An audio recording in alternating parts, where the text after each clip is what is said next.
Syrian President Bashar al-Assad, meeting with a prominent member of the Iranian parliament, said his country is capable of confronting what he called external aggression from the United States. The Obama administration is pushing hard for military action. Secretary of State John Kerry appeared on all the Sunday political talk shows, claiming the U.S. now knows what chemical weapon was used in the attack. We now have samples back from first responders in East Damascus. Those samples of hair and blood have been tested, and they have reported positive for signatures of sarin. So we are now getting a stronger case each day.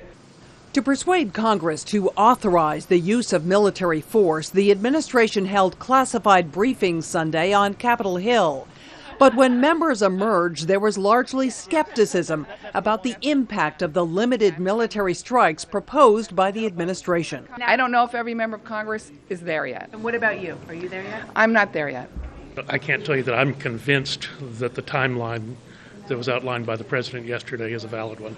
Secretary of State Kerry says he believes Congress will authorize the use of force, but if it doesn't, he says the president has the authority to act on his own, but Mr. Kerry refused to be pinned down on whether President Obama would. Jean Meserve, Al Jazeera, Washington. Well, the French government is said to be ready to reveal previously classified information about chemical weapons in Syria. Information leaked to French media sheds new light on Assad's chemical arsenal, which reportedly includes more than 1,000 tons of chemical agents, including sarin and mustard gas. It comes as the French Interior Minister says his country won't act until after the U.S. congressional vote on military action in Syria.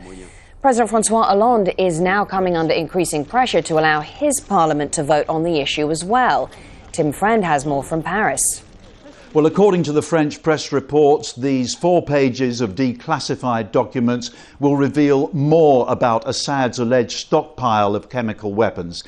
They apparently show that he has several hundred tons of mustard and sarin gas and that he has used them against his own people. This is information gathered by French intelligence. It's in addition to that already revealed by the United States. But of course, the French leadership here now engaged in a very similar exercise to their opposite numbers in Washington, that is convincing politicians and the French public that an attack against Assad is justified as punishment for using chemical weapons. Latest opinion polls here show that more than 64% of the French public are against military intervention. That opposition may diminish once an operation is launched, of course.